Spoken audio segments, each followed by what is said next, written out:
अस्सलाम वालेकुम, मैं हूं अहमद अली चौधरी। आप देख रहे हैं इंस्टा न्यूज। शामिल करेंगे न्यूज हेडलाइंस। पीपल्स पार्टी और नून लीग के रहनुमाओं के दरमियान लफ्जी गोलाबारी के दौरान आसिफ अली जरदारी और सरबराह नून लीग नवाज शरीफ के दरमियान टेलीफोनिक राबता। वतन वापस आने पर आसिफ अली जरदारी ने नवाज शरीफ को मुबारकबाद दी। बातचीत के दौरान रियासत को बचाने का अहम मौजू भी ज़ेरे बहस आया। दोनों रहनुमाओं ने इत्तफाक किया कि रियासत को बचाने के लिए सब मिलजुल कर अपना किरदार अदा करेंगे।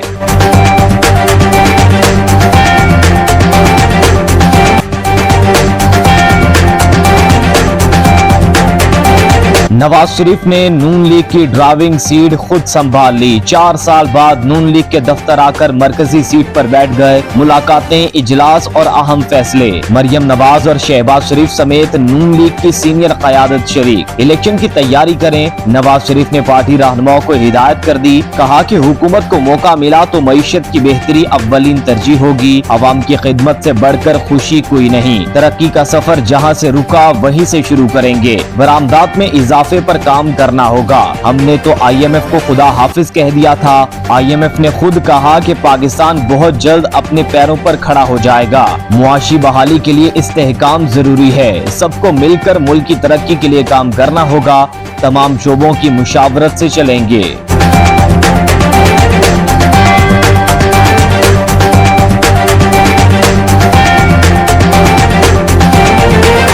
बिलावल को वज़ीर आज़म बनवाने के लिए आसिफ अली जरदारी मैदान में उतर आए। कहा 8 फरवरी का सूरज बिलावल की फतह का पैगाम लेकर आएगा। पीपल्स पार्टी का हर कारकुन बेनजीर भुट्टो शहीद का सफीर बनकर इंतखाबी मुहिम शुरू कर दे। सिंध में बल्दियात के ज़िमनी इंतखाबात में जीत पर इजहार तशक्कुर। कहा सिंध के दिल कराची ने भी जिए भुट्टो का नारा लगा दिया। मुर्तजा वहाब और सुलेमान अब्दुल्ला की कामयाबी अहले कराची के मुखालिफिन के लिए खास पैगाम है। गुज़श्ता रोज पीपल्स पार्टी ने कराची में ज़िमनी बल्दियाती इंतखाबात में 10 में से 6 नशिस्तों पर कामयाबी हासिल की थी।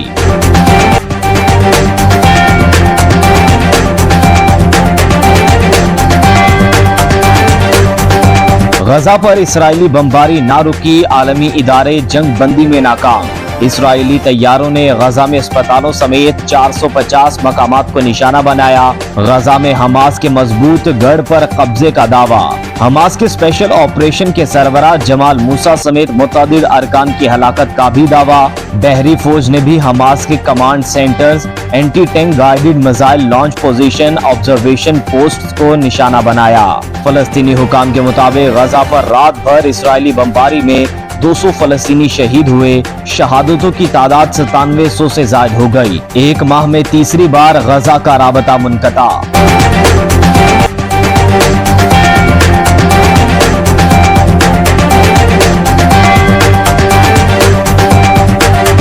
गजा में जंग बंदी के लिए चीन और मुत्तहिदा अरब अमारात की दरख्वास्त पर सलामती कौंसिल का बंद कमरा इजलास आज होगा। अब तक जंग बंदी और जंग में वक्फे की 4 करारदादें वीटो की जा चुकी हैं। अक़वाम मुत्तहिदा के इदारे, यूनिसेफ, WHO समेत दीगर इदारों का जंग बंदी का मुतालिबा। कहा गजा में शहरियों का खौफनाक कत्ल और 22 लाख फलस्तीनियों का पानी, खुराक, दवा, ईंधन और बिजली से महरूम रखना इश्तियाल अंगेज है। गजा पर जारियत में 88 एहलकार मारे जा चुके। किसी तनाज़े में अक़वाम मुत्तहिदा का ये सबसे बड़ा जानी नुकसान है।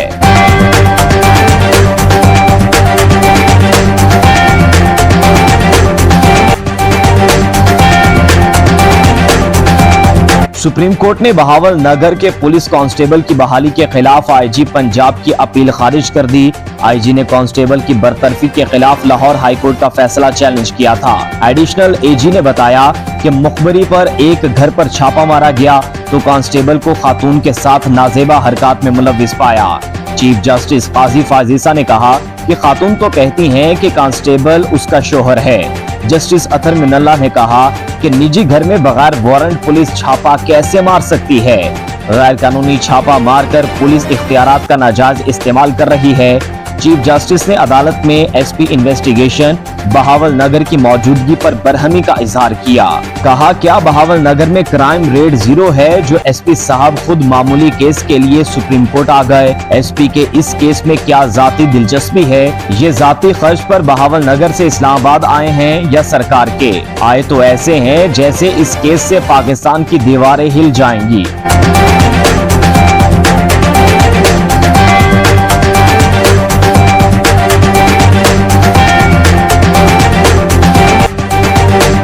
ताकत के नशे में चूर इसराइल का जनूबी लबनान पर भी फजाई हमला, बच्चों समेत 3 अफराद शहीद, मुतअद्दिद जख्मी। इसराइल को संगीन निताज का सामना करना पड़ेगा, लबनानी पार्लियामेंट के रुकन का इंतबाह। लबनान के वजीर खारजा का कहना है कि इसराइली हमले से मुतालिक मालूमात और तस्वीरी शवाहिद के साथ अक़वाम मुत्तहिदा को शिकायत करेंगे।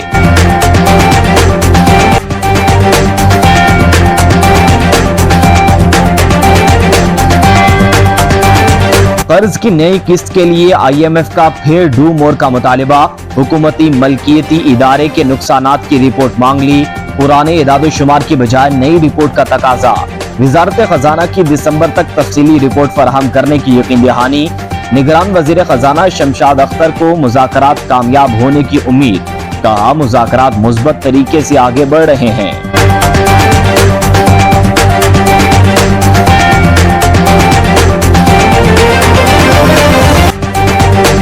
दुनिया क्रिकेट में पहली बार टाइम्ड आउट, श्रीलंकन खिलाड़ी एंजेलो मैथ्यूज बगैर कोई गेंद खेलते ही पवेलियन लौट गए। मैथ्यूज क्रीज पर आए तो हेलमेट टूटा हुआ था, नया हेलमेट मंगवाने में 2 मिनट से ज्यादा वक्त गुजर गया। शकीब उल हसन ने अपील कर दी, अंपायर ने आउट दे दिया।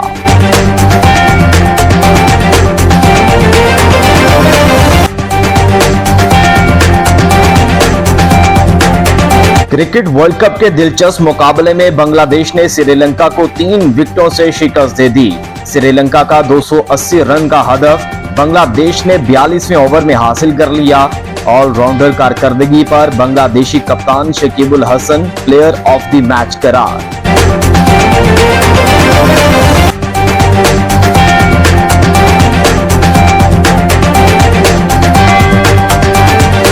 हेडलाइंस आपने जानी। न्यूज स्टूडियो से अब तक के लिए इतना ही। देखते रहिए इंस्टा न्यूज।